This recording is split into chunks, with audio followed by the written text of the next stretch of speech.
Josh. Who's Josh? Josh, great to have you on the podcast. Pleasure to be here. Thanks, Mina. I have so many questions now, as I usually do. I think what stood out to me is focusing on learning and growth, right? And focusing on not worrying about making money. Money will come. You've got to invest in you. You're the biggest asset. Josh Comrie is a serial entrepreneur and investor. He founded and exited 5 companies worth 7 to 8 figures. One of them is New Zealand's tech recruiter, Potentia, and co-founded AI chatbot startup, Ambit. He's backed 49 startup companies to date and not showing any sign of slowing down. But for those who are just starting out, going, if I want the same, if I have this vision, how do I do that? Yeah, so trends are the most important thing to me. They can either be global, like artificial intelligence is a mega trend, crypto is a mega trend, or they can be very local. Most people don't have their eye on enough of the right things inside their business. A leading indicator is the thing that will denote the success of your business into next week, next month, next quarter. Would they be like? Yeah, so an example would be those things are still really important. Of course. Timing is the most important. If you read a book on a subject a month for 2 years, so that's 24 books for 2 years on one subject, you'll become in the top 2% of experts in the world on that subject. Yeah, to grow great people so that together we may make a difference in the world. Invest in yourself above all else, so make sure that you prioritize your own growth before anything else and make your growth the most important thing in your own life. What's your biggest failure? So the first is... Quick one. Mina here. Thank you for watching this episode. I appreciate you. Thank you for all your support. One thing that you can do for me is to please hit the subscribe button below. A lot of people who come and watch this podcast or listen to the podcast are not subscribers. And so we're trying to increase our subscriber base. We are wanting to hit 1,000 subscribers by the end of this year. I promise you that if you hit subscribe, I'm going to work hard to make sure that my episodes are really good, that will get better and better. So, do we have a deal? Okay, back to the episode. Josh, great to have you on the podcast. Pleasure to be here. Thanks, Mina. I want to start with some questions around a bit of your background. Maybe I'll take you back to memory lane. What are some of the memories that you still remember as a business owner back in the day when you just started out, but you still remember those memories? Yeah. Like early on in my journey. Yeah, back in the day. So probably one of my formative memories was I was waiting for my office to be ready, my first office. So this is when I moved out of my parents' home. I moved back in with my original flatmates, is the story that I had as a 30-year-old man starting my first company. And my original flatmates were my parents. And so I was camped out there for a few months, and then I moved into an office in the city about 4 or 5 months after starting. The landlord didn't have the space ready, and so we had another space in the same building, which was a demolition site. And so I'd be conducting meetings with a pile of rubble over there and some building materials over there, trying to convey the sense of professionalism and I know what I'm doing and I've really got this and you're in safe hands here, and surrounded by literally rubbish. So that was a good experience. Another one was, and I often talk about this in terms of formation of culture inside a business and the importance of understanding the role that you as the founder and maybe the CEO of the company have in shaping that culture. And it does flow downwards, but there's a point in time when that culture will take on its own momentum and have its own life. And I walked into the office and I had a team of about half a dozen, I think, at this stage. And I prided myself on being old school. And so first in, last to leave, with the odd exception. And so first in meant arriving at the office at kind of 7, give or take, and leaving at kind of 7, give or take. And so I remember coming to the office at about 8:15, 8:30, because I had a breakfast meeting on. And I walked into the office and there was music playing and there was this kind of really strong kind of conviviality, riotous laughter that was coming from the office. And I opened the door and there was a little kind of a foyer waiting area. And I just walked in and I just absorbed it. I just kind of took in this kind of joyous feeling of this company is not just me any longer, but rather it's a team, and the team are a group of like wonderful, committed people, and they like each other and they like the work that they do, and they also like to have a bit of fun. And so I just kind of drank in this experience of being, this company's not just about me. It's not just up to me any longer. And that led me to one of my mantras, actually. early on in business, I had this strong conviction, whether when I was an employee and when I started my first company, that if it is to be, it's up to me. If it is to be, it's up to me. And that holds true and is helpful until a certain point in time. And if you maintain that, I maintained that mantra for probably a little bit too long. And I didn't really acknowledge that if it was to be, it's up to we. And so that's a leadership defining moment. If it is to be, it's up to we. And so kind of having that cognizance and that awareness that, the business wasn't just me anymore, and it is about we, it is about us, the collective, was kind of a powerful shift moment for me as well. So those are a couple of memories that stick out for me. I love those memories, and it seems like you enjoy being an entrepreneur. You want to be an entrepreneur. Or is that the term that you would call yourself? Yeah. I often ask people in conversations, how do they identify professionally? Yeah. And so now I identify as an advisor and an investor, and jokingly I call myself a recovering entrepreneur. So interesting. I'm of a demographic that means that entrepreneurship was not the career choice of a vogue when I was going through high school. In fact, it was kind of, I had no idea what that term even meant when I was going through high school. So I grew up in South Auckland in a reasonably low socioeconomic demographic area. And to be successful through education and then professionally was you would get a trade or a professional trade. And so the professional trade was an accountant or a lawyer, maybe a doctor if you were very smart. And otherwise it was a trade, sparky, builder, etc. And so I was university studying for an accountancy degree and met a girl. She became my girlfriend, and her family had a lot of wealth. And wealth, I'm going back to the 90s here. It wasn't a thing. And it's probably important to dwell on this because there's been a period of unprecedented wealth creation in the last 15 years, post-GFC, 2009 to 2022, 2023, just before we went into the recession that we're hopefully coming out of the back end of now. And, the amount of multimillionaires and billionaires that have been created globally has been unprecedented as to any time in history. And so, economic unbundling, global competition, the rise of alternative investment, analysis, portfolio opportunities, the crypto, all these sorts of things that just didn't exist back in the 90s. And so I kind of joke that everyone was poor, but we just didn't know that we were, if you compare it to today. And so back to that story of me in the 90s, I had a girlfriend whose family had a lot of wealth, multiple homes, helicopter, quite clearly for anyone, even by today's standards, they were very wealthy. And so a question from me to them was, so after I was comfortable enough in their company, because remember I was the poor kid from Papakura, I was like, so where did you guys get your money? And they said, well, we inherited it. I'm like, well, damn, that's never going to happen for me.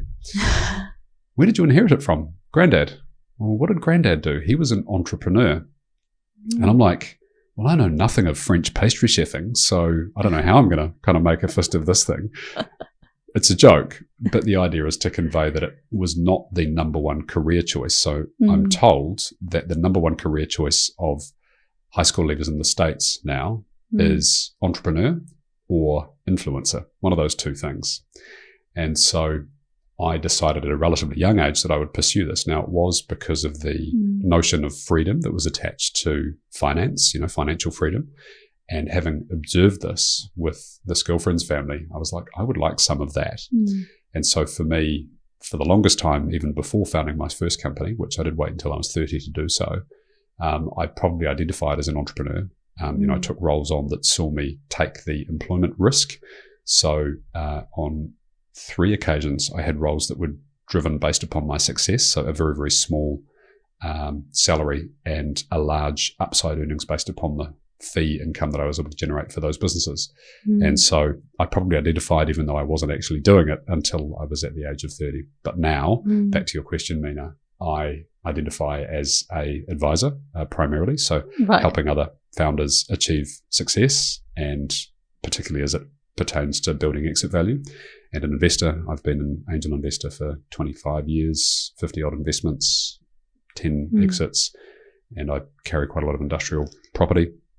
and the other bits and pieces that you invest in around the side. So you've clearly managed to achieve that dream of your girlfriend's family back in the day. Back the ex-girlfriend, of course. I don't have a helicopter, but I don't want one. Well, you don't have to have one. I could, but I don't want one.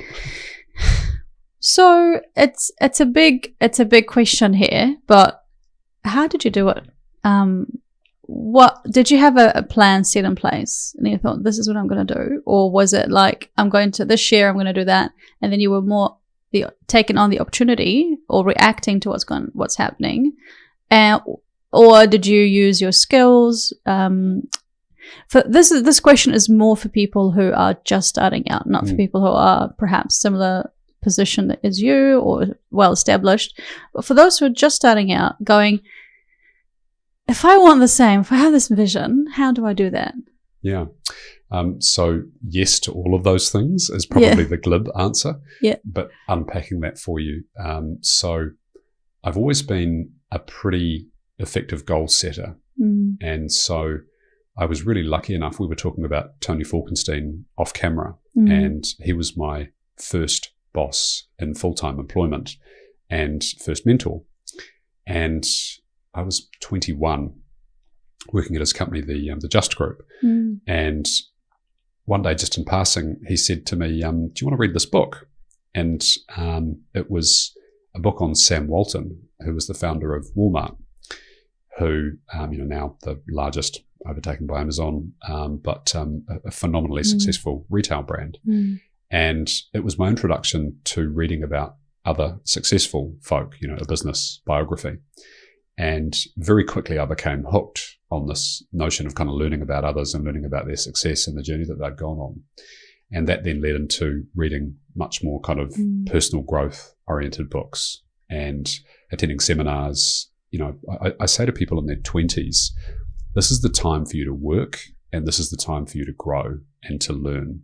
So don't focus so much on your income, because that will come, but focus on your education and your growth. It's funny, through your 20s, it's difficult to not compare yourself to others, but the track, and I try not to do it because it is a root of unhappiness, the track to success looks like you're kind of along the same path in your 20s if you hang out with people that are of a similar ilk and background to yourself. Maybe they're graduates, maybe they're in the trades, maybe they're working hard as a hustler and individual contributor role, and all those things are fine. But it looks like you're on the same path. But the difference that was happening in the background is that I was sure socializing and having fun, but I'd go home at night and I'd read growth books. On the weekends, I'd go to seminars. That was what was available in those days. We didn't have YouTube, obviously. And then about 24, I think I was, 25, I invested a reasonable sum of money, about $20,000 in today's money, to go and spend a week doing a Tony Robbins seminar in Sydney. Wealth Mastery was the name of it.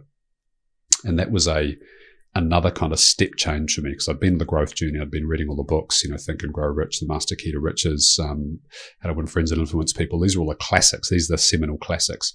By the way, I recommend reading old books, drinking old wine, keeping old friends. I'm aping, I forget the name of the New York trader there, but it'll come to me. Nur Eyal, I think it is. And so the classic texts are the ones that might be harder to consume, but they have most of the lessons that are in there. So I read all these things, and then there was a real step change with the Tony Robbins, and that drove me into the space of investing, but I still hadn't started my first company at that stage. So to recap, really fiendishly focused on growth, my own personal growth in my 20s. I've always worked hard. I believe hard work is the great leveler. However, I do not know a single successful founder or leader that doesn't work incredibly hard. It's not enough these days. It's not enough to separate you from the pack. It'll keep you in the pack, but it won't get you out in front of the pack if that's what you desire to do. So the growth thing, the working very hard. I'm very interested in megatrends. So the things that are going to have a seismic shift on where we go in the long term. A personal example for me, 1998, I was living and working in the UK, about to head back to New Zealand, and I was working in executive search, headhunting. I was not in tech at that stage. And it was quite clear, based upon the shift of investment, the shift of conversation, and things like huge billboards that were saying the bugger's coming, are you prepared? They had cockroaches on these billboards in London. And it was really clear to me that tech was going to be huge. I needed to be in tech. And that was a mega trend that I was lucky enough to spot at that stage. And so I moved myself into tech, and that influenced like most things in my life and career for the subsequent 25 years leading up to today. And so, the things that I've invested in, the companies that I've founded have all been in and around tech. And so that was a mega trend that I looked at and focused on early on. The probably awareness and willingness of being able to learn from others, finding others that know more than me, and then understanding and learning as much as I can from those folk, emulating where it made sense, and then making my own of that thing was another aspect. And probably the last, and this is not conclusive, but it's the things that pop immediately to mind for me, is I have a relatively high tolerance for risk. And so I'm prepared to get into asset classes such as crypto. I've been investing in crypto since 2016. And, in those days, it was still a wild west. To some extent, it still is today. And it's been a very positive, lucrative investment class for me. I started businesses by myself. My first business was as a sole founder, and there wasn't fundraising opportunities available 24, 23 years ago the way that there is today. And so I had to bootstrap that thing for a couple of years. And that's why I moved with my original flatmates, my parents, to save money, because there wasn't those, level of funds that were available. So those are probably some of the key things that I'd say have enabled me to, experience whatever success that I have. I have so many questions now, as I usually do. But I think what stood out to me is focusing on learning and growth, right? And focusing on not worrying about making money, but money will come. You've got to invest in you. You're the biggest asset. And you were talking about when you were in the UK and you were looking at the billboard and you knew that tech was a big thing. And you knew that there's a seismic shift. What do you think the seismic shift now? So alternative investment classes is obviously a seismic shift. I talked about crypto a second ago. I think the days are gone, again, back to those days in the 90s, the residential housing market, which unfortunately has become too much of a focus for Kiwis. And Tony Alexander, many Kiwis say this, we can't get rich from buying ever-increasing residential property assets from each other. We can't, right? And 20 odd years ago, there was a change in the way that we banked in New Zealand and how we accessed debt. And it led to the rampant bull run of a residential property market that we've seen from then to now. So, if you look back the 20 years before that, the market went just kind of sideways with some little gradual bits of growth. And then at about 2001, 2002, it started to spike upwards, went to 7 to 10% growth per year. In Auckland, your house is doubling in price every 7 years. I don't think we can expect that to continue because they've become relatively unaffordable. And there's a generation of which you're probably a part that kind of goes, well, I own my own home. Don't want to ask anything personal about that, but could be an interesting conversation. And so, that expectation, I believe, is gone. Obviously, I started an AI company in 2018, and we're a little bit ahead of the curve. And timing, I believe, is the most important aspect of success. Right.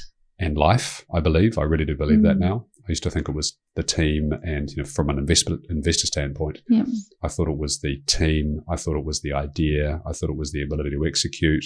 Now I prioritize timing over all else, and that's based upon my own experience of beginning a business that had some hard graft for the first few years because we're in education mode. But AI now is so competent and it's moving so quickly.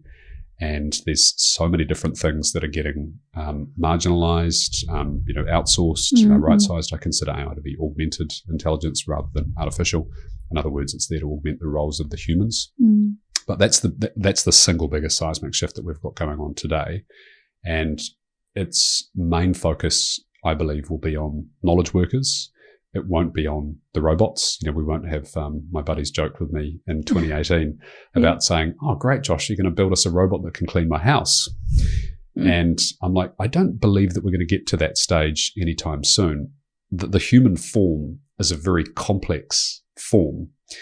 And mimicking this, getting this right. Put aside Boston Dynamics with their, hundreds of thousands of dollar prototype, millions of dollar prototype robots, which they've done pretty well at doing, but they are millions of dollars and they're incredibly heavy and they're incredibly like resource hungry to be able to build. Elon's talking up his Tesla robot, but Elon talks up a lot of things. I've got a lot of respect for Elon. But he has the ability to do the reality distortion field that Steve Jobs did, which is say things that aren't necessarily true in the hope that people will believe them to be true. He's promised autonomous cars since 2019, I think it was, that they were supposed to be fully autonomous, level 5. And most people are saying it's not going to happen for the next at least 10 years. And the robo-taxi, for example, kind of fell on deaf ears, and the stock went down, I believe, after that was released. But back to where AI will have an impact, knowledge work. And what does it mean by knowledge work? If you have a computer on your desk and use it all day, you're a knowledge worker. Lawyer, accountant, data analyst, coder. Those are just some examples. It'll have a massively positive impact upon medicine and diagnosis and patient care and contraindications and making sure that we, get things right rather than wrong when we're doing surgery and interventions. But for the knowledge workers, for people that rely upon interacting with technology to do something else, that interaction with technology is the thing that's going to fundamentally change and how we use those tools. And if someone is listening going, well, I do use a computer a lot, and let's say I'm a lawyer and I want to advance using AI, I want to invest in AI and I have no idea how to start doing that. What's your thoughts on that? Yeah. So back to my observation about YouTube. So, there's so many resources that are available on YouTube, free training resources. It's actually quite phenomenal, the amount of things that you can learn without paying anyone any money. So I would probably start not at YouTube, but rather at podcasts. And there's a myriad of different people that are doing specific podcasts. Perhaps not the AI ones to start with, because they might make your head spin and smoke come out of your ears because they'll be talking in jargon in terms that are unfamiliar to you. But Lex Friedman, US-based podcaster, very bright guy, a doctorate in artificial intelligence, I believe. And so he is able to unpack things in a way that makes sense. I mean, even Joe Rogan, who's an incredible broadcaster and again, a guy that has the ability to see megatrends super, super well. Started a podcast a long time ago, MMA, started doing that a long time ago, commentating on it. Both of those things have exploded into public consciousness. Of recent times. But I'd start with, podcasters and books, and then I'd go of which area, which specific domain of artificial intelligence do I find most interesting and most relevant to my work, and then delve quite deeply into that. And so, do courses. There's a myriad of courses that are available. There is a lot of snake oil salespeople that are out there in the AI space. And it's like any new industry that's come about. It goes through a period of growth, but without regulation and without certification and without kind of any certainty of what it is that the companies are doing in there. It creates opportunities for wonderful organizations and also shysters, people who will quite happily take your money, but not necessarily be the experts that they purport to be or have anything but other than lining their own pockets in mind as a objective. But, start with the free resources would be my suggestion. And so, podcasts, books, YouTube, etc., and go from there. You were talking about timing. It's such a funny thing. It's not the ideas, it's not the execution, it's not the team. Just to be clear, those things are still really important. Of course. Timing is the most important. Clearly. Yeah. So how can you please delve into timing? How did you time things? How do you even control timing? If you control timing, I would assume you would be needing to be somebody who can see the future and can see how things are going to unfold. And therefore you can go back in time and organize everything. So yeah, it's so intriguing. I was fascinated. People say, just at the right time, I did that. And I'm like, how do you know you're at the right time? Yeah. So trends are the most important thing to me. And so I talked about mega trends earlier on, and they can either be, global, like artificial intelligence is a mega trend, crypto is a mega trend, or they can be very local. So trending of sales inside your business over time. and understanding which things that you're investing in to achieve an uplift in sales. Presumably that's what most people want. Most people want growth in their business. And so it's, if we look at, data and reporting from businesses, my experience has been that most people don't have their eye on enough of the right things inside their business. There's too many lagging indicators that they're looking at inside their business. So a lagging indicator is a profit and loss statement. It's a balance sheet. It's the things that your accountant will want to look at, and it's the things that will sit inside an annual report. A leading indicator is the thing that will denote the success of your business into next week, next month, next quarter. And so it's whatever drivers are the key drivers for your business. What would they be like? Yeah, so an example would be website visits. It would be ebook downloads. It would be number of people that are subscribing to your newsletter, podcast listens. And so all of the things that denote early potential engagement with your company that haven't led to the things that would end up in your P&L or your balance sheet. And so what I really encourage people to do is to get as longer perspective, longer view as they possibly can on, the lagging metrics are important, but those leading metrics are super, super important, and understand what's happening over time and look at the trend over time.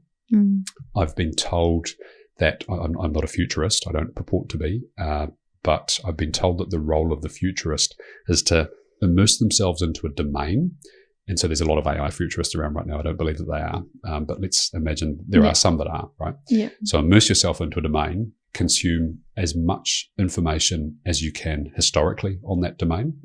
If you read a book on a subject a month for 2 years, so that's 24 books for 2 years on one subject, you'll become in the top 2% of experts in the world on that subject.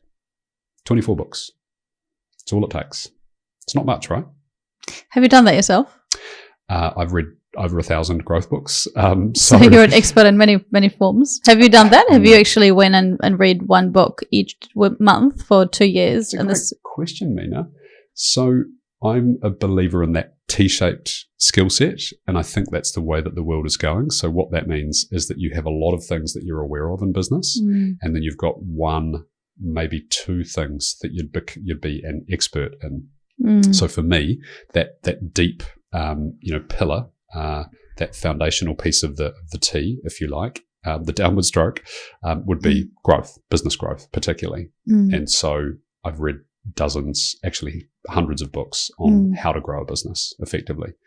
And that's a subject that is, that's marketing, that's sales, that's people. So that's, you could say that's not a specialty, but it kind of is a bit of a specialty when you understand what you're trying to solve for. So what's the problem you're trying to solve for? And for me, that's the thing, growth. And so does that answer your question?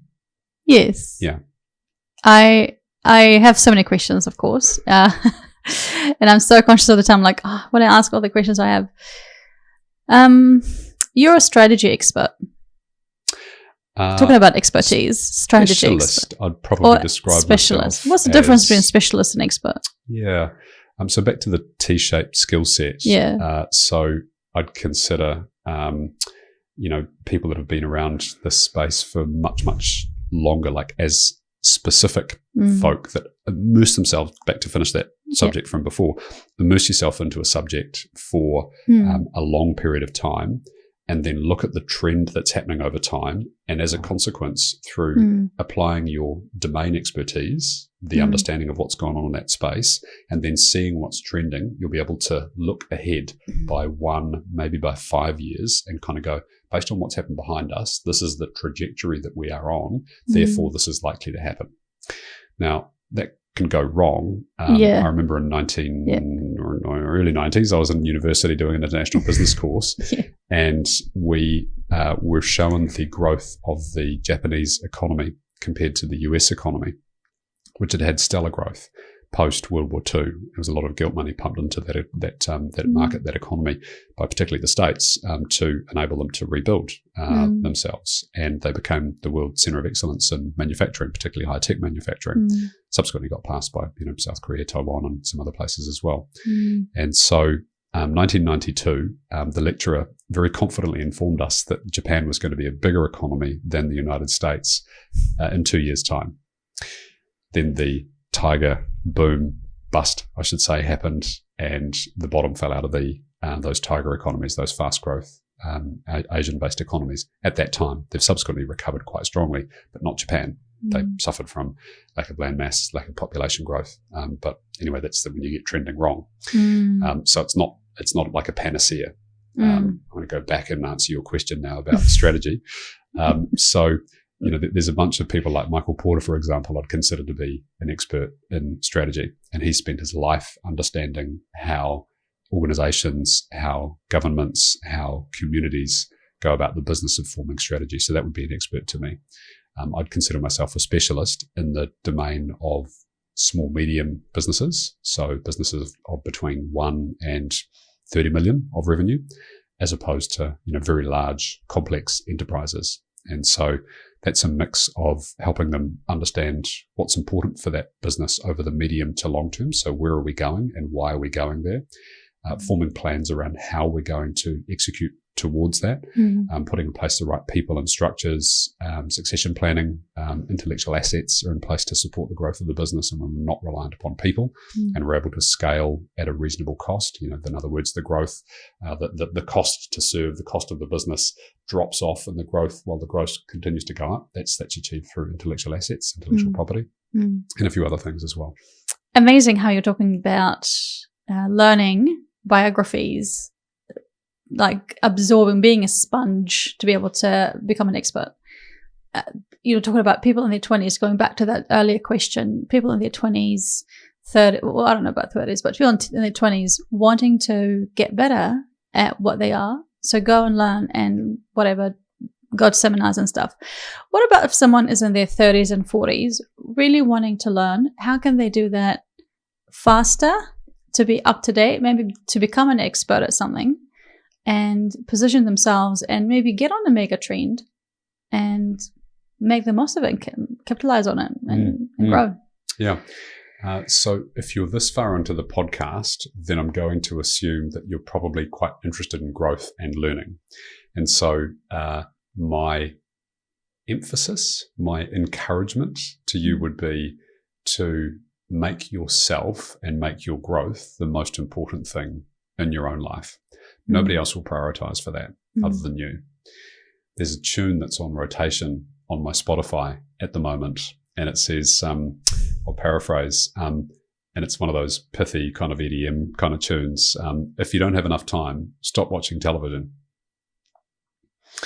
So it's kind of true, right? Because it's very easy to lose life in things like entertainment and Netflix, and there's so much wonderful content that exists out there.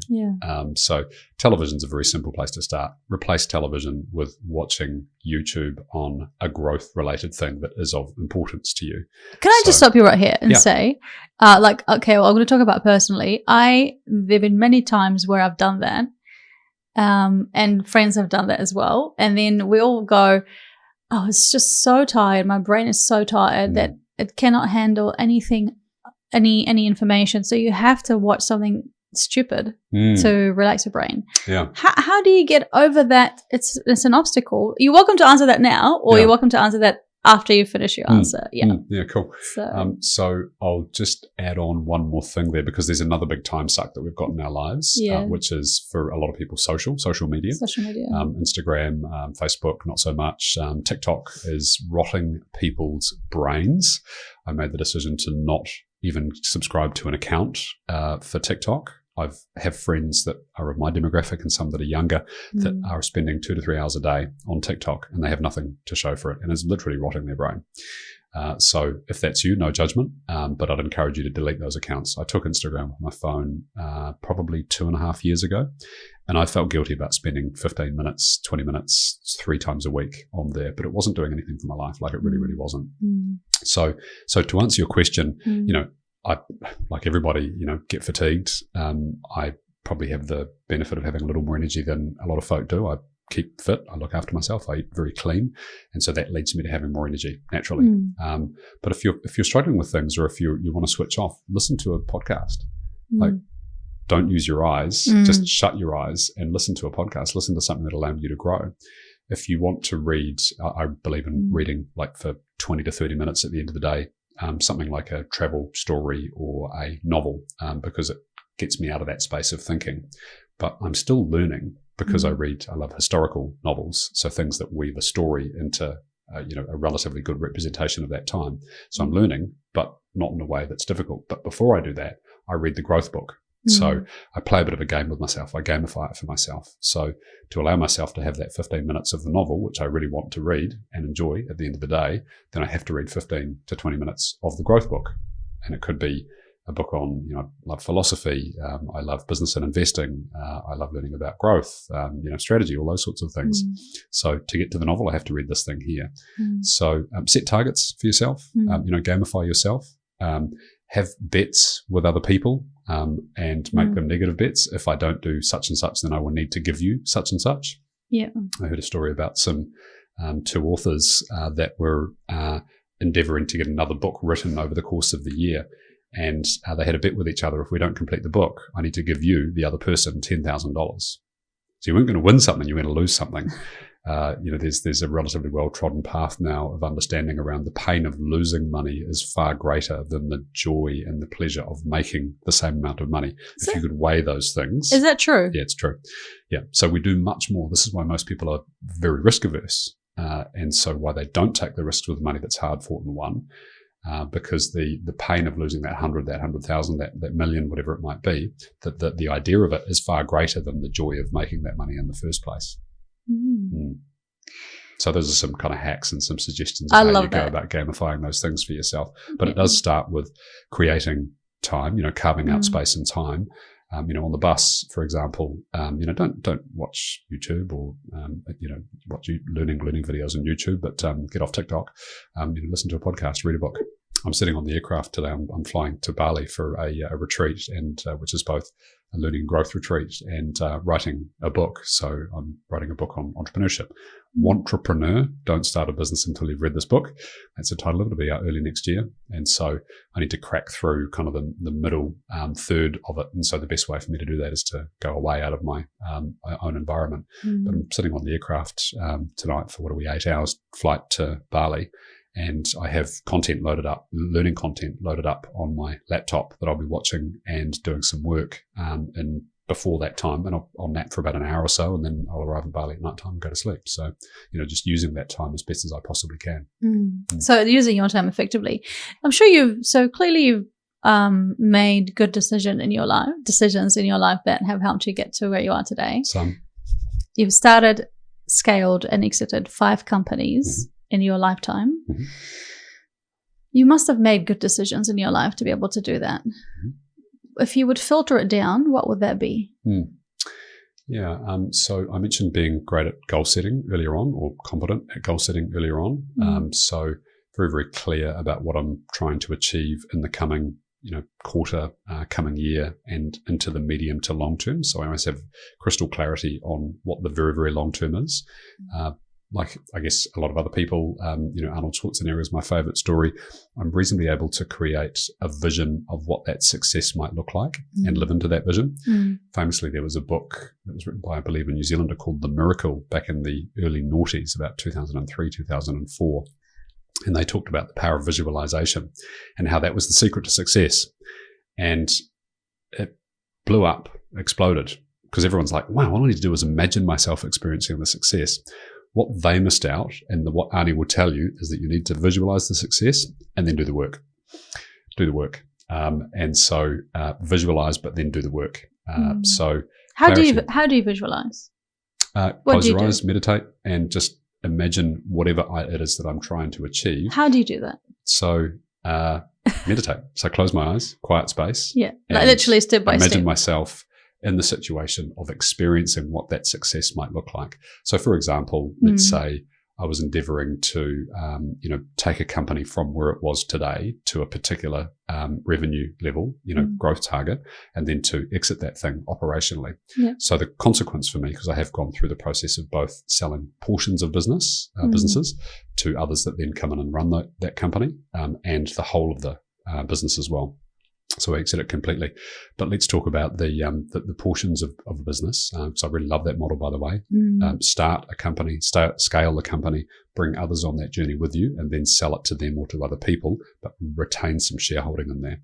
I'm a start and a grow person. I'm a builder, is what you get called in the entrepreneurial circles. So I'm not an operator. So I don't enjoy the tweaking and fine-tuning of things, looking for 5% cost savings and 8% growth. I want to take something from nothing to something. That's the thing that I really enjoy. And once you get to operation stage, I'd like to pass that on to other people. So back to concluding the visualization. Yeah, the visualization that one, piece. Yeah.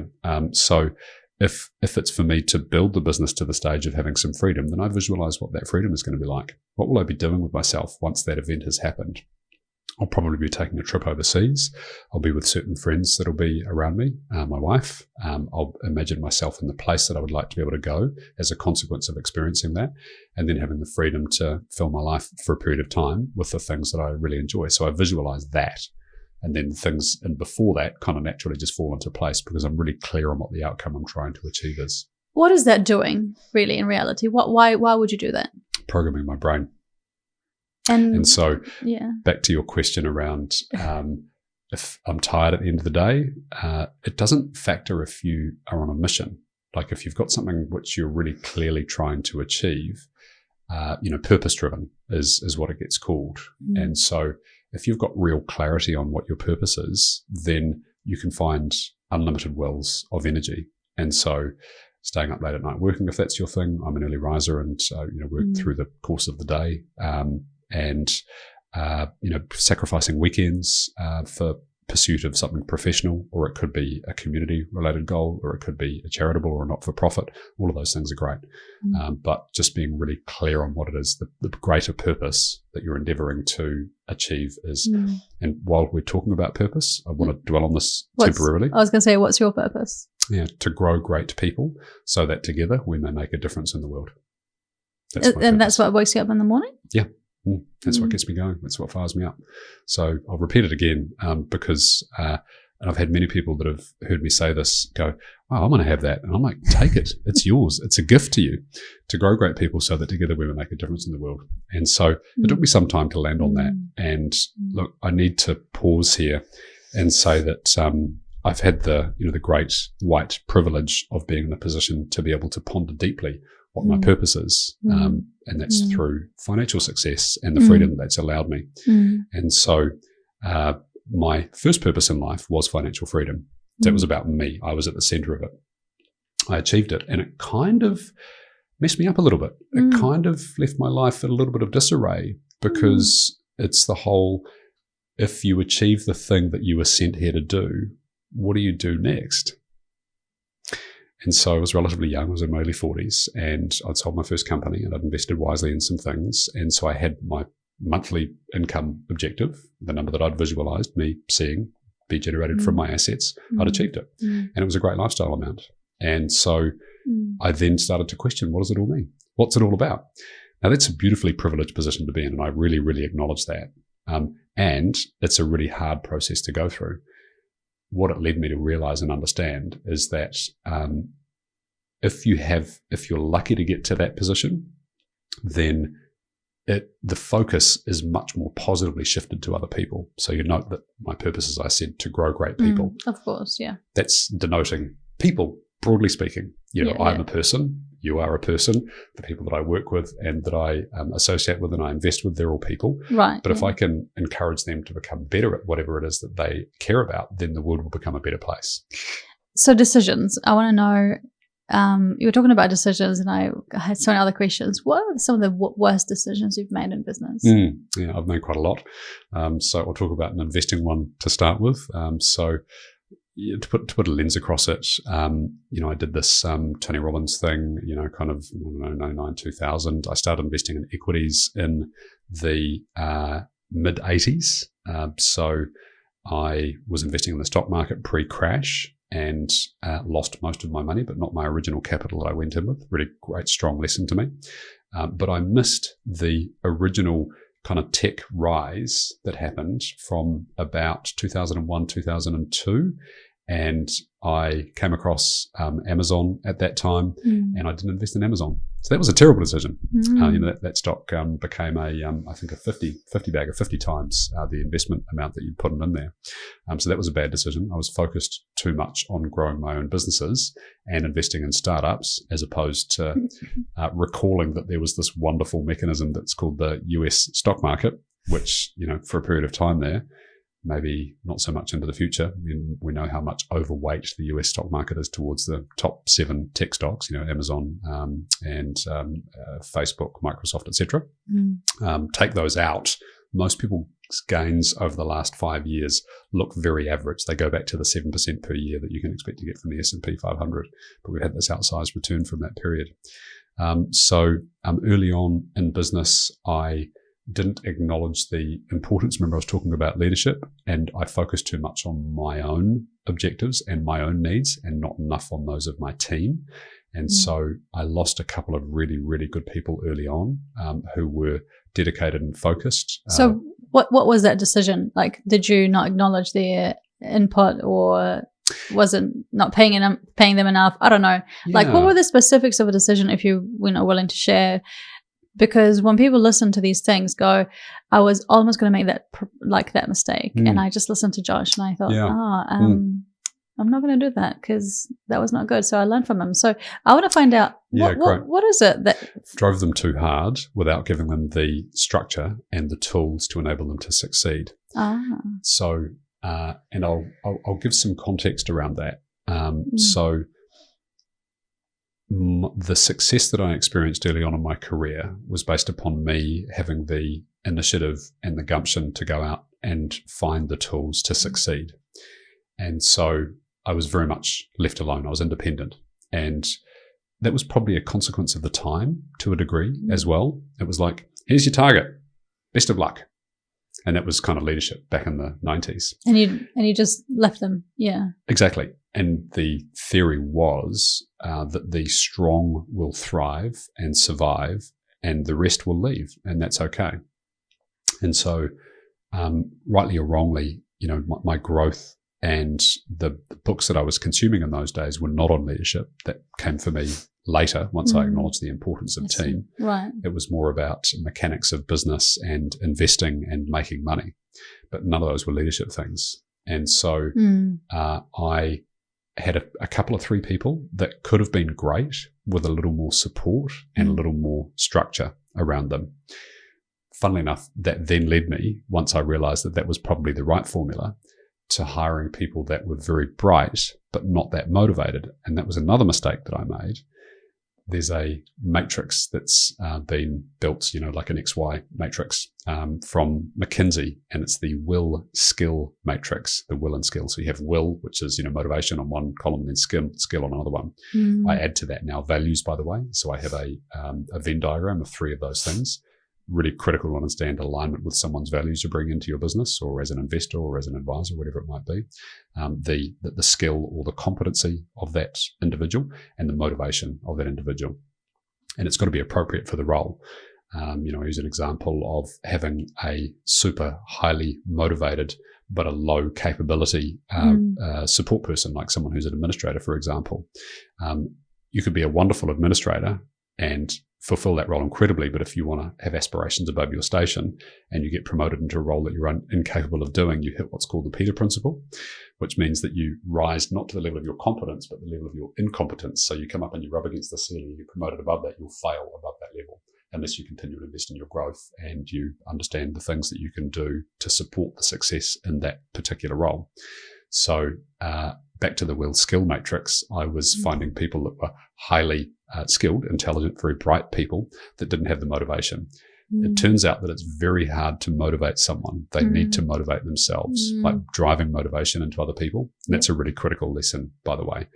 If you have people that are in revenue generating roles, salespeople or performance marketers or traders, people that are making money for the company, but there is a number that you can attach to them. And my belief and experience is that they need to be highly motivated. CEOs need to be highly motivated. They need to be. So those are some of the bad decisions that I made. There's some other investment decisions that I made that haven't worked out terrifically well. What's your biggest failure, do you think? What's my biggest failure? That is not really failure, clearly, because failure is lesson. In my view, failure is having a good lesson and you learn from it. But at the time, you might have thought that this would have been a massive failure, a massive setback in terms of business. You know, what could that be? Yeah. There's two that spring immediately to mind. So the first is that I didn't do a great job in my first marriage. So that's me being quite personal here, but it is relevant. And, the growth things that I was consuming in those days before and during my marriage were still about a little bit about leadership, a lot about making more money, a lot about investing. Philosophy came into the mix as well. But I wasn't focused enough on being a better human being. And as a consequence, my marriage suffered. And I was also too focused on work as well. So I wasn't spending enough time or enough energy on that relationship. And back to the observation before that I'm a fiercely independent person, that was at the cost of the relationship as well. I've taken that lesson into my now marriage, and it's a very, very different situation. So that was one. Another was that I got into a business with someone that had a very different values set to me. And once the values differential became clear to me, I didn't extricate myself as quickly as possible from that relationship. I spent another 6 to 9 months to try and encourage that person into the same place that I was existing in, and they didn't want to change. A few values is one of those much talked about, but not terrifically well understood things. They're the critical building blocks of our decision making and how we live as a human being, and the frame of reference that we have for the world, and everything's laid upon it. Your values can change, but you need to want them to change, and it's not the easiest thing in the world to go through that. And so sometimes people's values change through external events, death of a loved one, illness, relationship breakup. Those are kind of the three things that will lead someone to have a bit of a look in the mirror moment. But unless those things have happened, or if they go, do you know what, I'm just not happy with the person that I'm being or how I've been living my life, then those are the two things that will lead to a values change. And so I spent a lot of money and, had a painful experience in getting out of that business.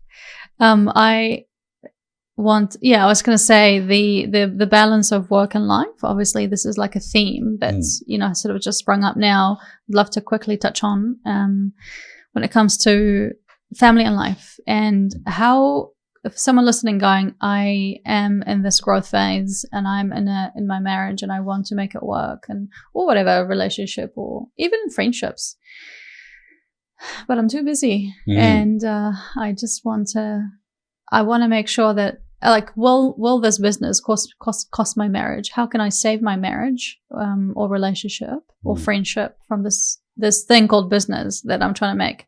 If you're now looking back to your first experience, your first marriage, what would you do differently that you would have made it work better? Yeah, so that marriage particularly, that was the question that you asked. We lacked a decent volume of shared interests and pursuits. Life is not about stuff. Life is about experiences. Stuff is nice, but experiences are where it's at. And that's doing meaningful things together. Some of those things might be challenging. They might be, creation oriented. They might just be connecting in nature, going for a walk, taking the dog out, experiencing some wonderful food together, making some art together, those sorts of things. And so I didn't really appreciate the importance of that, be it a friendship or be it a relationship. I mean, they're both ships, right? And so both of those things, if you can come together in an environment where you're very present, you're forced to be very present, you're not kind of doing anything with one of these things. And so that presence is also really important as well. What I believe to be important is that whenever you're with someone, the depth and the intensity of this type of conversation is something that I really, really enjoy. And I've moved away from folk that want to talk about meaningless things, gossip, for example, or what they're watching on television, for example. Those are the sort of things that don't denote a connection to me. And so, having shared physical pursuits is great. I'm an active snowboarder. I enjoy playing tennis. I enjoy working out. I actually do the working out alone because I'm more intense and intent about it when I'm doing it alone. But there's a lot of things that you can do together. So finding that shared could be as deep as a shared purpose, or it could be about having the positive shared experience together. It's just a wonderful way to be able to connect with someone and then being super, super present about that thing. It's some wise words. I want to touch on your podcast. You recently launched a podcast. Tell us about it. Yeah, 2 commas, dos commas, I say jokingly. So it's on exits. So as in building a company to a 2-comma exit. So that means a multi-million-dollar exit.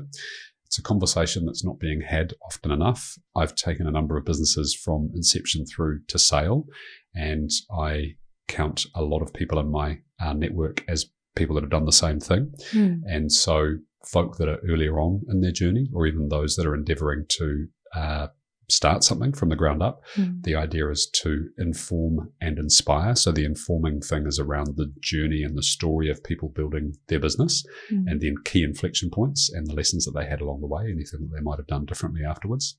And then the inspire piece is getting people to take massive action, as Tony Robbins would say, getting people to kind of make some changes in their life to enable them to experience that. And then, most importantly, we spend most of the conversation unpacking the exit itself. So who are the prospect buyers? How do they identify that opportunity? How did they go through the negotiation process? What did they do really well? How did they position the business? All these types of things, which enable folk to look into that journey and that experience. Because the reality is, as a company founder, as an owner, you've been doing that for 5 to 10 years. So 10 years is the average time to exit a business, by the way, in New Zealand, from start to exit. So you've been doing that thing for 10 years. You haven't sold a company at all during that time. And it's a very specific experience and piece of expertise. And so what we do is we unpack that and talk about it. And where that came from, the Dos Commas thing is a hat nod to the show, the television show, Silicon Valley, which is a very amusing show. But there was a billionaire on there who had a tequila brand called Tres Commas. 3 commas means billion. Oh, okay. Yeah, so 2 commas, people in tech get it, but 2 commas, it's about a multi-million-dollar exit. Well, it's great to see that you're doing really well, and it's been awesome to have you on the conversation on the podcast. It's been a real pleasure, man. And there's so many, many, many more things that we need to talk about more. So perhaps, who knows, maybe a second round of conversations in the future. But what's the final question for you is the one piece of advice that you have been given and that you were so grateful for, that you've taken it on and you ran with it and helped you out? I think if it's not obvious, it's the invest in yourself above all else. So make sure that you prioritize your own growth before anything else. And so a bit of that is about the self-love thing as well, just to get a bit woo-woo for a second. You can't truly love another until you love yourself properly. And so I think that's possibly a bit of a thing that gets in the way of people prioritizing their own self. And if you think about it, you can't show up for anyone, be it your child, or if you're caring for your parents or your partner in a relationship, unless you have cared for yourself first. It's the old aircraft analogy, and I don't know if it's tired, but I'll use it anyway. They say when the oxygen mask comes down, put your own one on first. Because if you don't, then you might end up being health compromised or you might die. So care for others around you second. And so prioritizing your own growth first is a real manifestation of kind of self-love and self-care, which is so, so important. But then digging down to the next level, making sure that you're doing everything that you can to learn, evolve, and grow, and apply as well, I think is really important. I have this knowing, doing paradox, which is that in this world that's awash of information, I frequently come across people and have conversations with people about ideas or concepts that they seem to be quite well versed in. And then I look at them and say, so what are you doing about that? Oh, look, I'm too busy, or I've got other things in my life, or it's too hard for me to do. And it's clear that they've become a student much more than they have become the person who's able to apply that learning. So thank you, Josh. It's been a real pleasure, Mina. It's been awesome. I look forward to following your success. Likewise.